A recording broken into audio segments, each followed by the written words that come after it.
Alrighty, well, I'll get started and talk a little bit, and then as people filter in, we'll let them in. But thanks for joining us at International Women's Day today. We're really excited to celebrate some of our own, and hope that you enjoy their stories as much as I believe we're going to.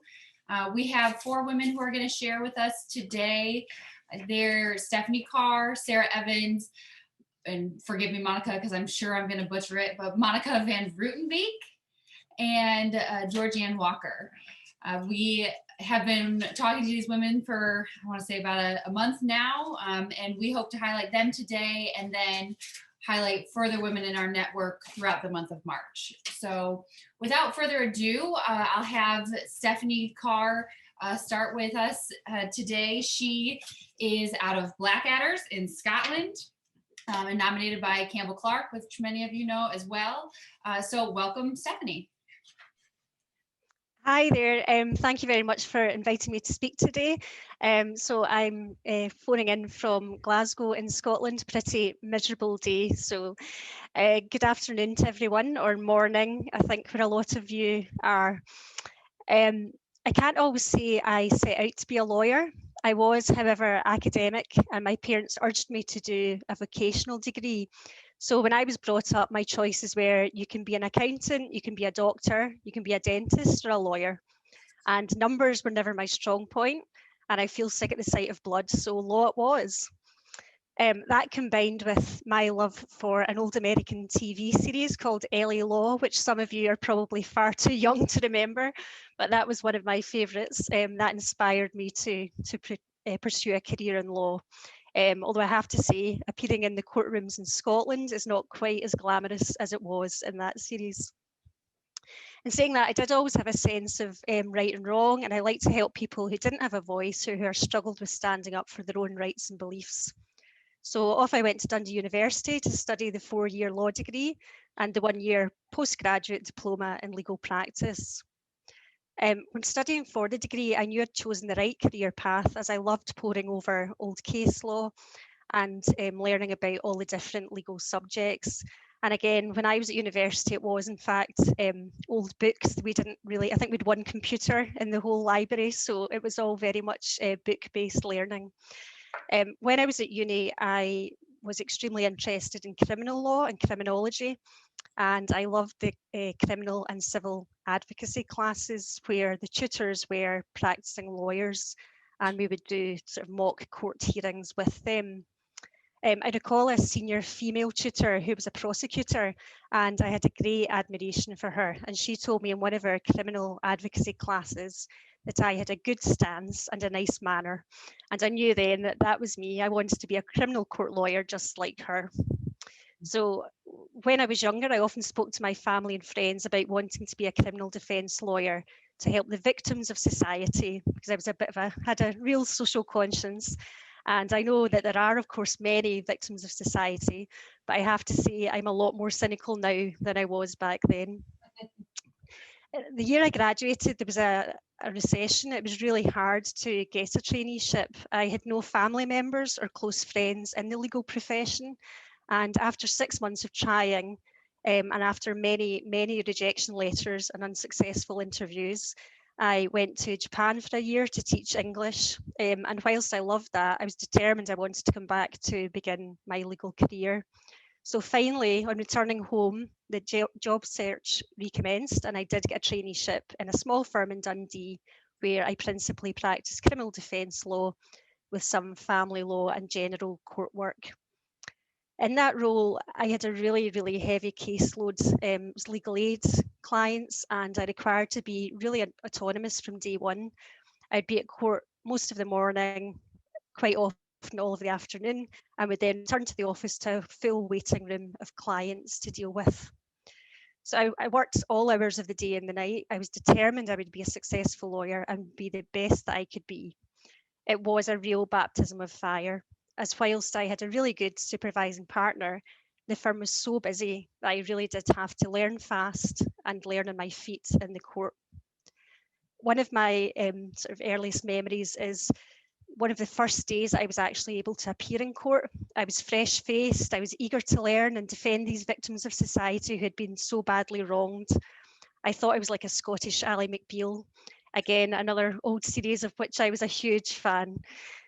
I had about 10 cases to deal with in 3 different courtrooms. I had a pile of files with very little statements or any paperwork on them.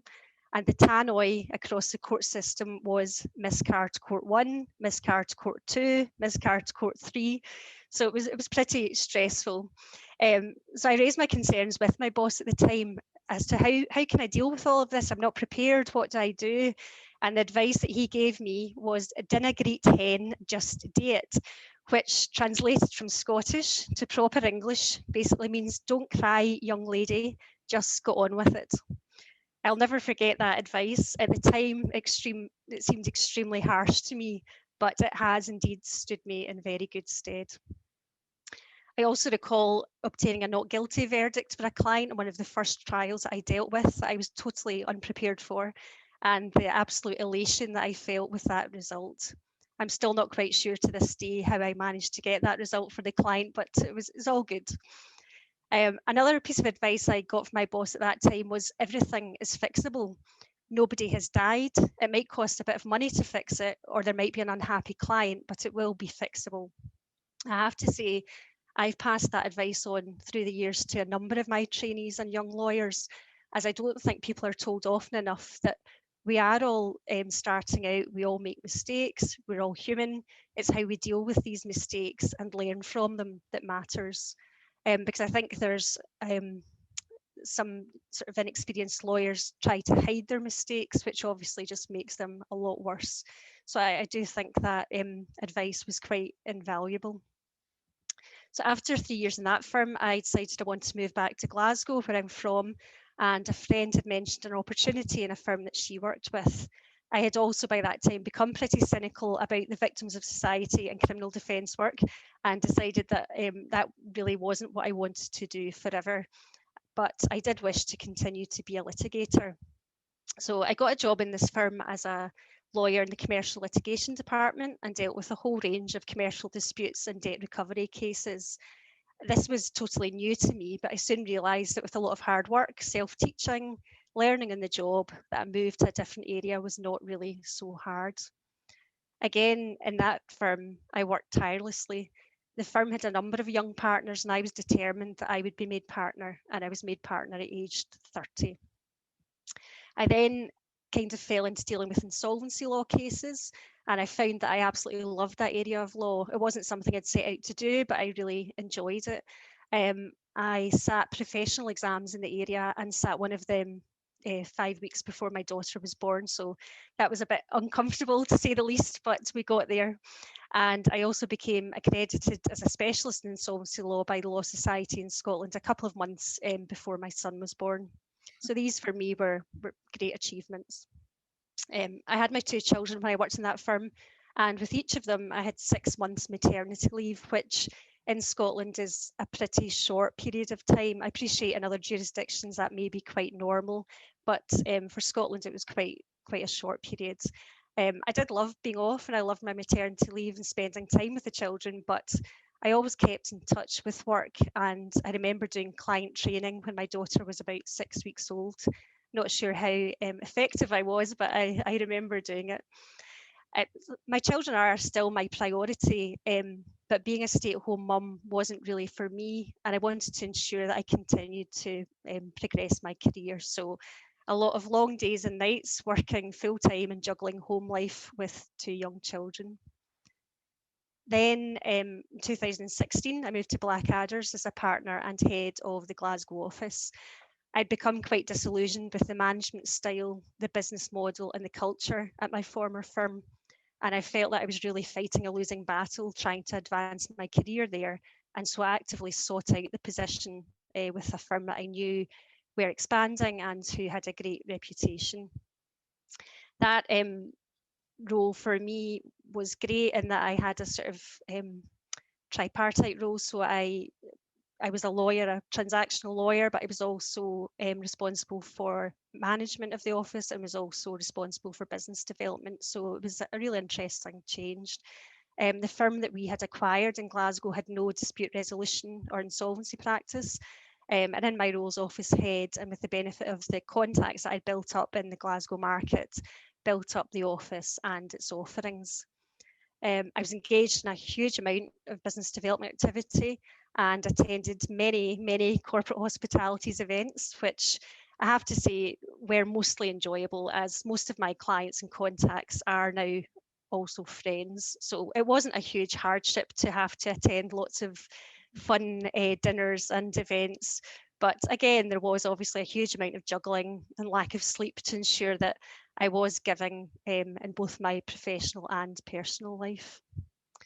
I suppose in terms of bad experiences, I have unfortunately experienced sexism in my professional life and haven't always been treated fairly, particularly when I challenged decisions made and questioned the basis of those decisions. The challenges were not met well, shall we say.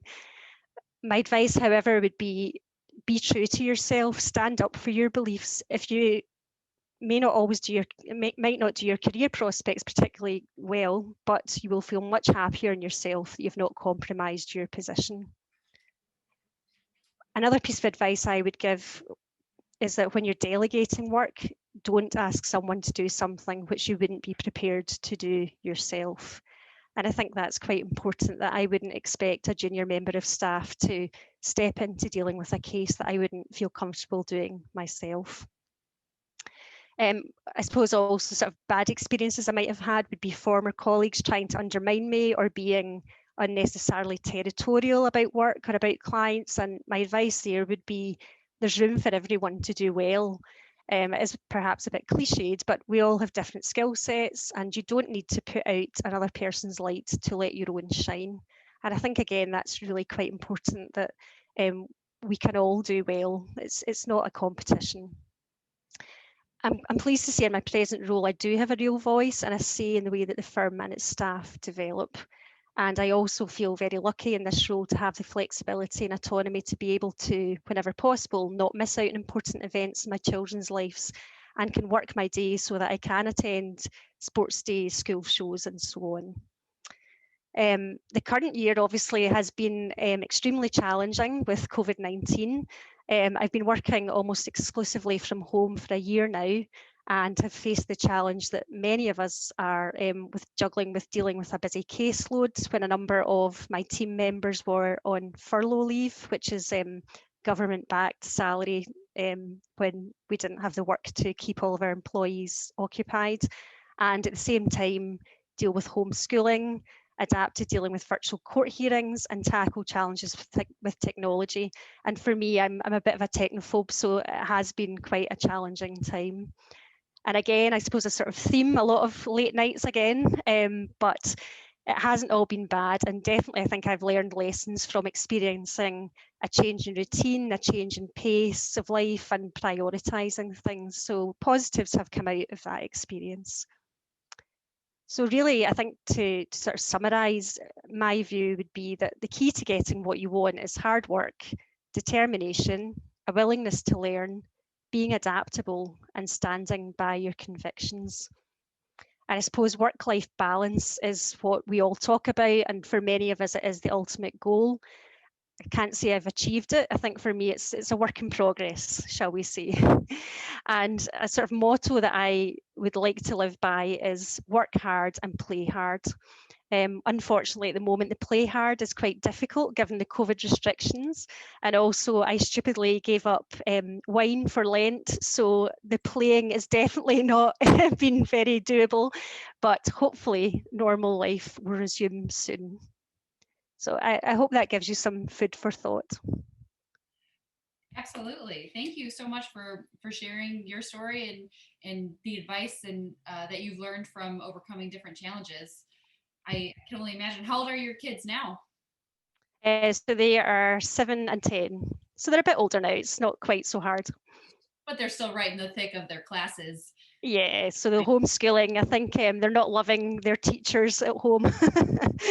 Not the most patient. You know, you get to be mom or teacher, right? You don't always get to be both. Well, yeah. Does anybody have any questions? All right, great. Well, thank you for your time. And at this point, we'll move on to hear Sarah Evans' story out of San Diego. I apologize in advance. My accent is not nearly as awesome as Stephanie's. I grew up in Kentucky where I actually had an awful Southern accent. So if you hear it come out when I talk about my childhood here in just a second, I apologize in advance. It was something in college. I worked really hard to start talking up to people in California. And so I didn't sound like Stephanie. I sounded like my dad, who is a slow talking Southern gentleman. Like I said, I grew up in a small town in Kentucky. We had the closest stoplight was 45 minutes from my house. The closest McDonald's was about as far. It was not a really great place for women to see a future for themselves that didn't involve either teaching grade school or staying at home. So I didn't have a lot of female role models. I was lucky to have a dad who, my father's the town lawyer. He's basically Atticus Finch in my little hometown. He did everything. He was on every board. He was secretary of the Rotary for 50 years. He turns 80 later this month, and he's still in the office 4 days a week, if you can believe it. It's that is his world, but there was no future for me there, which is made it, I think, easier to leave at an early age. I just knew that I couldn't spend my life and my career growing up there. So, or I couldn't have a career there as a lawyer. So I came to California for law school, or came to California for undergrad, met a boy, and decided I was going to stay in San Diego, and feel very lucky that we ended up here. My path, I think, from a professional career was, like I said, made easier because I didn't ever have the guilt of I should go home. There was never that tug for me to go back to my hometown. I very vividly remember as I was growing up, my mom let me ride my bicycle to the public library whenever I wanted to. And I found the biography section very intriguing, and in particular liked the biographies of women who had done important things. And I realized that the librarians called my mom secretly to suggest that maybe it'd be better if I would read more Little House on the Prairie books and fewer stories about Clara Barton. So really glad to not raise my kids in that environment either. I have two boys, so they probably wouldn't face the same thing if we had ended up back home. But I'm really glad to be in a big city where the opportunities are available for all of us. And to be honest about it, I think I've had a lot less sexism that I've experienced because there's already a generation of very powerful, very well-known and very well-respected female lawyers in town that I'm sure took it on the chin a lot in San Diego, and I have not had to. I've been lucky not to have ever been confused for the court reporter, except for once in my career. And it was when we were taking a deposition of a 70-year-old doctor, and the court reporter was male and I was a female. So I feel very lucky that that's not happened to me very often. How I got here, I think it was through a lot of being honest with myself, which I think Stephanie talked a lot about. Is I really was, and this will sound crazy, I actually had a conversation with myself the 6 or 9 months after my first son was born. I got up in the middle of the night and realized that I wasn't happy with how things were going, either with my time spent at home or with my time spent at work.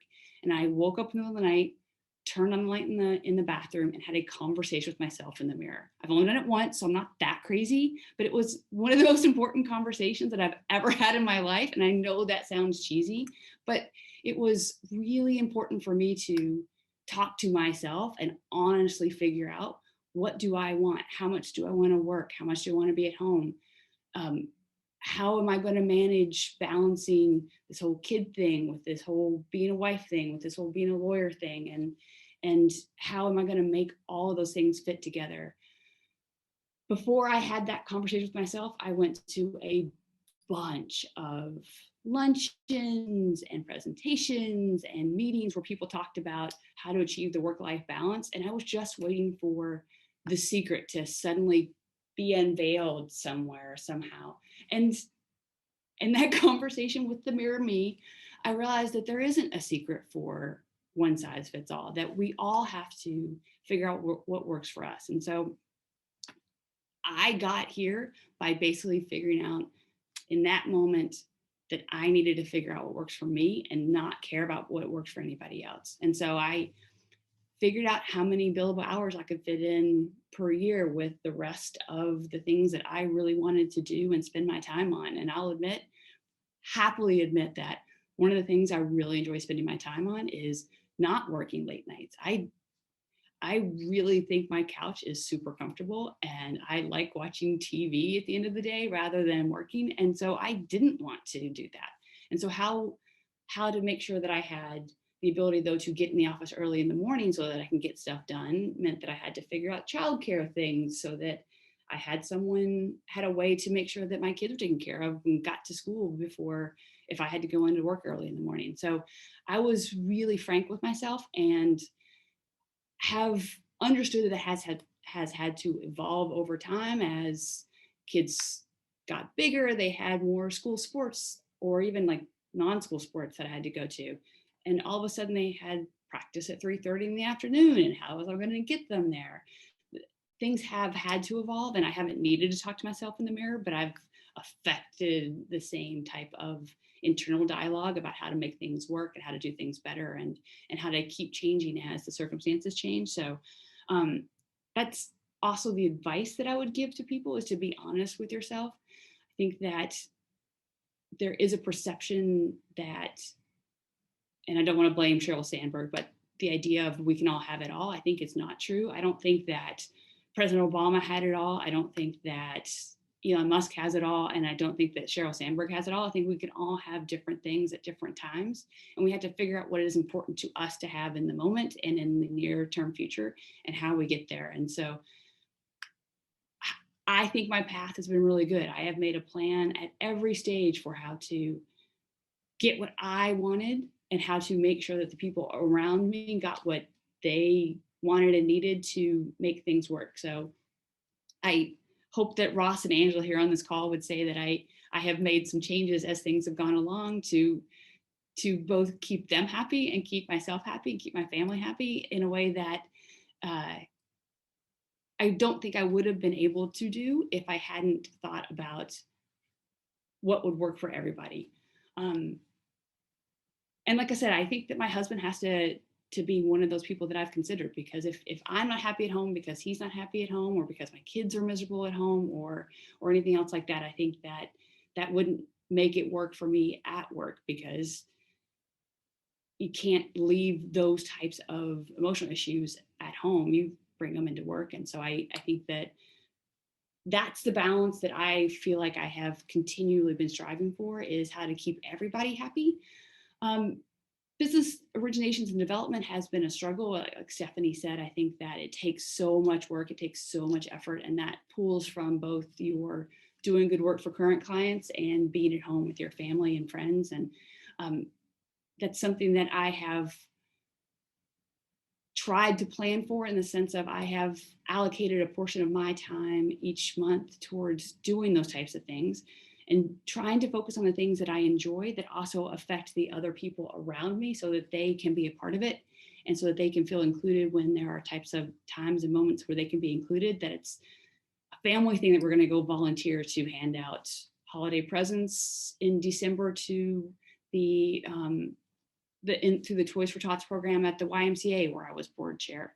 How to figure out how to get my kids volunteering to talk to people as tour guides for the Balboa Park organization, where I volunteer. I think that trying to incorporate everyone in a way that we can do things together has made it easier for me to do some business development while also spending time with my family, which they tell me they enjoy. So I'm assuming they're being honest, because I very much enjoy the blending of my world. So I think that being honest with myself and trying to keep everyone happy while blending worlds was my biggest piece of advice. And it's not, like I said, one size fits all. I think it's very much an evolution and also a personal choice. So that's my story, and also my hot tips. I love it. Thank you for sharing. That was fun. I'd love to hear more. How do you said you volunteer. What does that look like? You said obviously sometimes you bring your family, but what do you how did you start that? How did you work that in? How has it benefited you? So I would credit my dad for being the role model for me on that, because in my small town in Kentucky, he has been on the board of the hospital, the school district, the local bank, and also the electric cooperative. And so I watched him take leadership roles in those types of community organizations. And that's where I have focused, although mine have been a little bit more focused in our local YMCA and our local park primarily, because that's more of what I was interested in than things like the hospital, which is, but I just said, hey, I'm interested in getting more involved here. And then the YMCA said, that'd be great. Do you want to join our board? And then they said, do you want to be the chair-elect? And then I said, yes. And I think that there are times when you have to say no, but there are also times when you should say yes to the opportunities where you can serve your community in a way that not only benefits your community, but also professionally. I think I've benefited from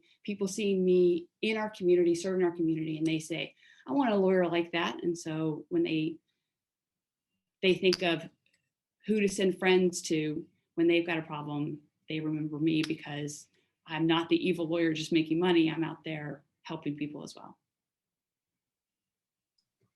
Awesome. Well, I always think I allot so much time for everybody, and then we always end up going over anyways because I have too many questions. So I'll cut myself off there. But thank you so much for your time. Really enjoyed hearing your story, and we will shift it over to Monica out of the Netherlands. Yeah, thank you, everyone. Thank you for having me today. I'm I think the only one not native English speaking, so there will be a funny accent, of course. Definitely, there will be some wrong words as well. I'm sorry for that in advance. Yeah, I was thinking of my path to kusteradvocaat, or at least my job as a lawyer. I think I'm really fortunate to be at Kuster because I think we have 70 or 80% of our lawyers are female. So we have the opportunity to be there as a female. Yeah, a lot of them are mothers, are just being okay with the whole women thing. I think I think it's really good to see that I don't have experienced any differences in chances between me or my male co-workers. I think the chances are even. I will become partner later this year. There are more male partners at our firm than women partners, but okay, that's okay. And maybe we'll change it a bit, but I think there is no big difference in our firm in chances, or everyone gets the option to be there for their family as well. Of course, we need to work hard as well. As Stephanie mentioned, we need to, that's part of our job. We work a lot, but we need to make a balance between our home situation and our work as well. I think in my line of work, I do a lot in insolvency law in the Netherlands. There is, I think that's a guy's world. I think the trustees in liquidators are, I think 90% of them in my region are male. So it's a bit different. I don't know if it's the same with Stephanie, but in insolvency law is a popular thing for male in the Netherlands. So sometimes you do have some unpleasant situations because they think that I'm the assistant of the trustee. So when I arrive and you think that they're always, oh, wait, are you the assistant? No, I am the trustee. So there is not a difference. But I always make a joke of it, or at least sometimes. And if it's really unpleasant, of course I will point out. But I think it's good to I think it's not bad to have differences between women and men. That's a good thing. It's good that we are different, and I think we do things different. My approach in a bankruptcy is different from approach of my colleague, but I think there is not the main difference is not because I'm a woman or he is a male, but our line of work, or at least being true to yourself and your vision in that. So I'm really happy to be where I am now. And I think it's good to, never count yourself out. Always just try doing something. And if you fail, you can try again, or you can at least know what you're not that good at, or at least should be better in. And I think that's one of the main focus, what I got from my parents, teach me, at least try being better, or at least try to improve yourself. And if you fail, it's not as bad as you think. there's also an option, there's also a solution.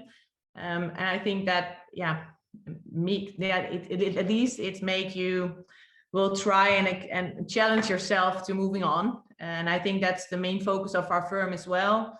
They challenge you to do things where you're good at, but especially what you do like. And I think what Sarah just mentioned is a really important thing that we use in our way to get clients, because I am also part of some boards in my interest, or at least I do a lot with horses and breeding, but there are a lot of people who do that. They have companies, they are interested, and then you have like a common interest. You talk about, they think, oh, Monica, I like her because she's a really nice person, or not, but that's also an option. But then you can move along that line instead of going to the lunch at some other occasion that's really not your thing. But I think at least my main focus is to try to do something you really like. And of course, there are some cases that are unpleasant or not that really interesting, or maybe really difficult and couldn't have an outcome you have hoped for. But if you keep on trying, and I think, and I'm learning that on my trainees as well, there are some facts you can change. If you get a case from your client, don't try to change the facts, try to use them. And when I started as a lawyer, I thought I could win every case. No, that's not an option.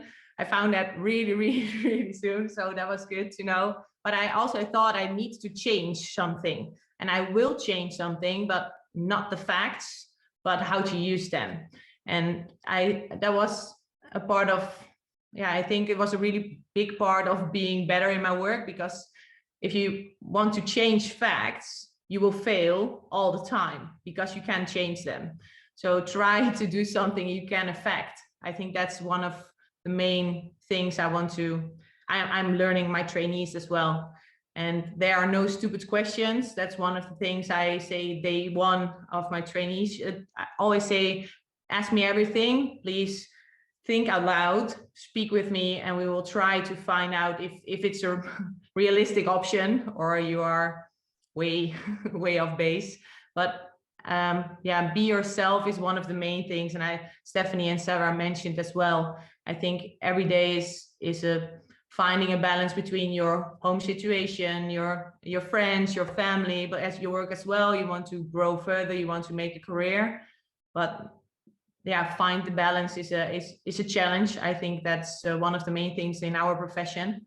And but I still really like my job, so that's a good thing. Especially after the COVID-19, we had some difficulties as well as everyone joining today.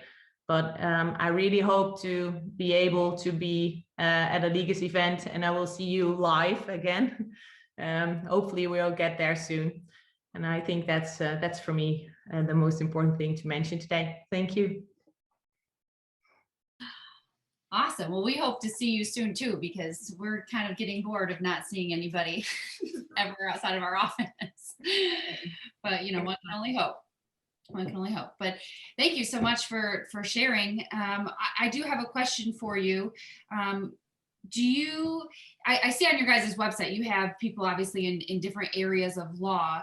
Do you bring people in from those other sections to help kind of brainstorm on a case, even if that's not their type of law, or how do you handle, bringing in some of those different personalities? Yeah, we do that a lot. That's the main focus of our firm, is that we do a lot together with other parts of law. And I think that's one of the strengths of our firm in the Netherlands, because you have really specialized lawyers, but they are all, or at least a lot of them, under one roof. So if I need someone for employment law, I will get to my colleague and I will ask her, oh, can you help me please in this restructuring? I need to get rid of, some employers, so you need to help me, please. So that's it's really easy to work together, and I'm really pleased to do that, because I really enjoy working with other specialists, without being a specialist myself on that area, because I know something of employment law, but not quite so much as my colleagues, for example. So we do a lot together. And of course, I do more with employment law, for example, or contract law than I do with certain more like government law things. We do have some colleagues that are specialized in that area, but in my line of work, that's not that common. So I don't work with them as much as others, but it's really common to work together. Would you agree, and I'm sorry if I didn't pick up on it, but would you agree that you have a lot of long hours that you work normally, or has that changed in the past year? Or, you know, what kind of balance have you been able to maintain with that? With different countries, I just find it very interesting, the approach. Yeah, I can imagine. I think because I'm in the insolvency business and restructuring business, we do have a lot of work. And due to COVID-19, we have a lot of more work. The bankruptcies will come, I think, later this year. So it's really, really busy. So there's a lot of work to make long days. And next to that, you don't have that much social activity. So it's a bit easier to get your laptop out in the evening, because you can't do anything else, because you don't have that dinner or you don't have to go somewhere else. So it's tricky to not work more than you should, because now we have we need to be in at 9. So that's one of the things that is playing an active role in working longer days. So more work and less social activity. So I hope that balance will be different with less COVID-19 measures, or at least things too. Because the work will always be there. I think we will have a lot of work during the next couple of months, years, due to bankruptcies of COVID-19. All right, great. Well, thank you so much for your time and your story. We'd love to hear it. I'm going to transfer now to our last speaker, Georgianne Walker out of Indiana.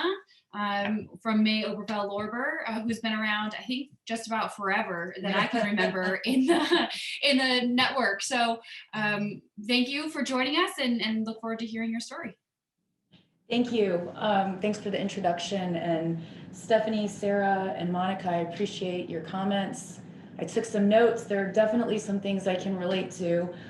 Stephanie mentioned at one point in her career noticing some unnecessarily territorial males. I've experienced that too in my career. Thankfully, it was short-lived and is long behind me now. But I also agree with Stephanie when she talks about how hard work, I think, is the key to at least my success. I grew up in South Bend here. Our law firm was founded in 1856. So it's a well-established firm that has been male-dominated through the years, not only with the number of attorneys, but also with the number of, or with the partners. My parents owned a bar, a little neighborhood bar when I was a kid. So I'm the first person in my family to go to college, let alone get a graduate degree. And I think that growing up, watching my mom always having 2 jobs and helping my dad clean the bar on Sundays instilled in me that sense of needing to work hard to get to where you want to be. I am fortunate in that I knew I wanted to be a lawyer when I was in 5th grade. I think a lot of people struggle with what they want to do in their lives. It sounds like, Sarah, maybe you followed your dad's path and it might have been a little easier for you, but I talk to a lot of my friends' kids now. I don't have any kids and made that choice a long time ago, and now I'm too old to have kids. But you know, my friends' kids are starting to get to the point where they're looking at colleges and what do I want to do with my life? And I hear so often from them, I just don't know. I don't know what I want to do. And I kind of feel sorry for them when I hear that, but I just always encourage them, you know, once you realize what it is, whatever it is, if you're going to be passionate about it, go for it 100%. So anyway, and getting back to my story, I just knew from a young age that this is what I wanted to do. And that given the fact that I came from a family that didn't have the financial resources to pay for me to go to college, I knew that I was going to have to make some sacrifices if I wanted it to happen. And I did. One sacrifice that I made was I stayed here for undergrad and went to Indiana University South Bend rather than going down to the main campus in Bloomington, which I kind of regret, except when I would pay my student loans, I didn't regret it so much because I knew that there would have been a lot more had I gone away. But I worked 2 jobs all during undergrad, and I got a job here at Mayo Obergefell as a law clerk between my 2nd and 3rd year. And then I was made an offer as an associate, which I accepted. And here I am today as one of the equity owners of the firm. So I've had a wonderful journey with amazing mentors. I still remember my very first jury trial. I had only been sworn in for 6 months, and I was thrown in to do an opening statement. And that's kind of how things roll around here. If we see talent in someone, we mentor that talent and make sure that they get the experience that they need sooner than later. You know, I hate hearing stories about talented young attorneys that go to work in a larger city in a huge firm, and they work 15 hours a day in some cubicle and they never even have seen the light of a courtroom. That kind of makes me sad for them. But so yeah, and now I'm part of this panel with Legis and these amazing other women who have made such great successes of themselves. It sounds like we all come from very different backgrounds, yet we're all here together today. One thing that Sarah said was about work-life balance. That is something that our firm takes very seriously. We want to make sure that everyone has time with their family. Like most firms, of course, we have billable hour requirements, but family's a really big part of this firm as well. We do a lot that, well, not so much now because of COVID, but we do a lot of things that involve people's kids and spouses or significant others. And I kind of pride myself in that legacy here at our firm and that we can continue it. Monica mentioned that she thinks it's good to have differences between men and women, and I totally agree with that. I can see it when I'm in the courtroom, just the way a juror might react to a male versus a female, and it's not a bad thing. That's not what I'm saying at all, but there are just different approaches that I think we need to take. And sometimes maybe a client feels more comfortable with a male attorney, and I'm okay with that. And if I were to ever sense that, I would pass them along to one of my male colleagues. Right now, I'm currently working with one of my partners on hopefully gaining a new client that we're both really excited about. And they're specifically looking to diversify their outside counsel. And diversification to them includes race and gender. And they're looking for a female attorney specifically. And I'm not quite so sure that even 5 years ago that might have happened, definitely not 10 or 20. So that's been something exciting that I'm going through right now. And as I was getting ready for today's presentation, it was at the forefront of my mind that it's so nice that, you know, there's this large organization that's actively seeking out successful professional women to join their team, so to speak. So I'm in litigation. I never thought I would be in litigation. I wanted to hide behind a desk and do contract work. And then, like I said, I was thrown into that trial and I absolutely loved it. I would be lying if I said there weren't challenges along the way, which we all experience no matter what our gender is. I was threatened with physical harm during the middle of a jury trial by my male opposing counsel halfway through a 2-week trial. That was interesting. I can still picture like his veins getting ready to sort of pop out of his neck. But my advice to young women in this profession or any profession really is that you are going to face adversity like that. It's still out there. It's going to happen. And to keep your eye on the prize.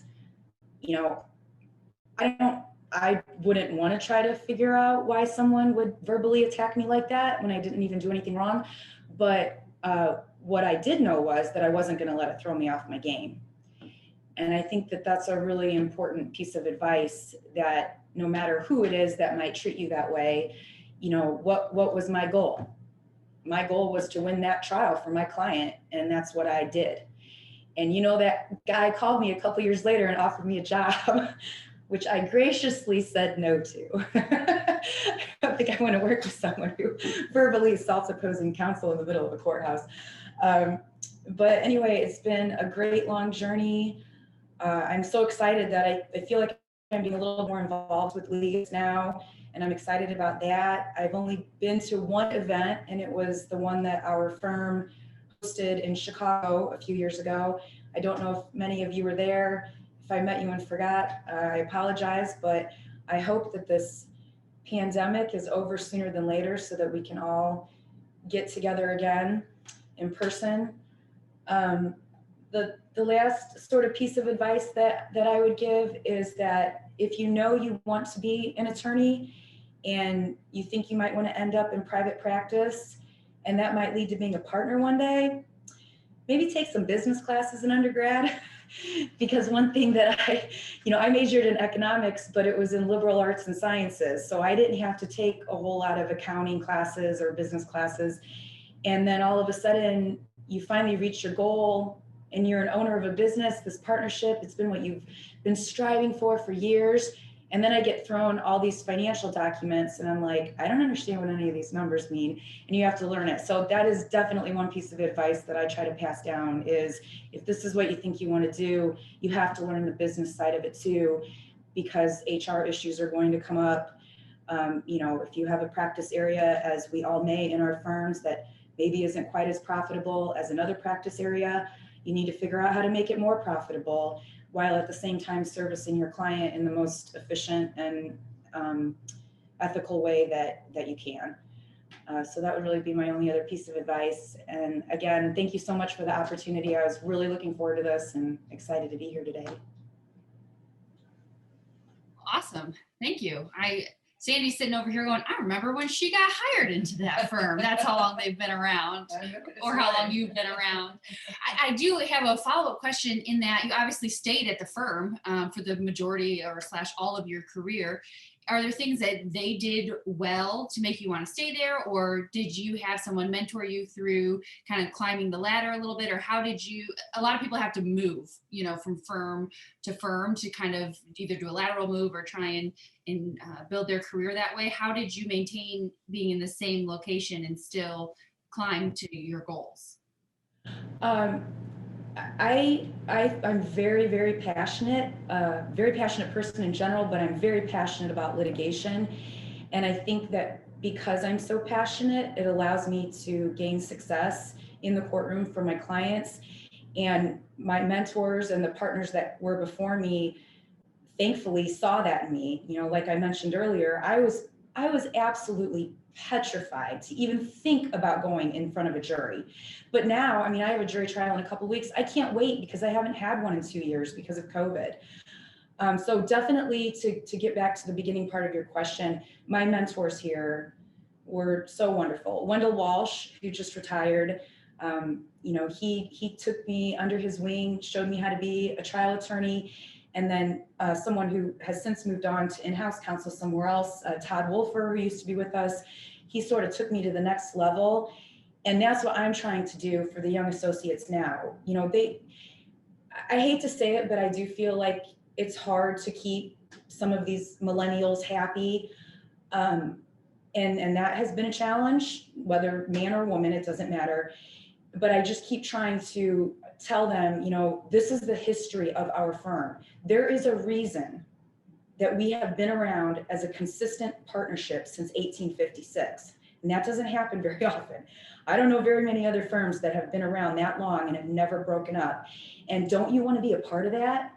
And so I think that the tradition within our firm allows for our young attorneys to gain success and reach their goals. And, I have associates that I can't wait till they're my partners. That's really awesome to hear. I feel like I want the firm to do a whole education session on mentorship and inclusion within the firm, because it obviously has withstood the test of time to build up great lawyers and keep the firm going. So. And one last thing, we have this conference room called the Founders Conference Room. And I walked by it this morning and I thought to myself, I have to mention We have all these photos in there of our founding partners and some who have passed too early in their lives. We have their photos up there. And Sandy, I don't know if you've ever seen that conference room, but there's not one woman on that wall yet. There will be one day. We'll make a special ceremony just for that. I do have one quick, not related question. Are you using the OWL technology in the room right now? Is that what we're seeing? Yes. We're thinking about using that in our fall meeting to see if we can't get more people involved who can't travel.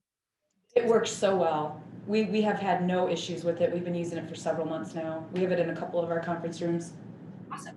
Okay, well, thanks for the insight. Yeah. Sandy says hi to everybody.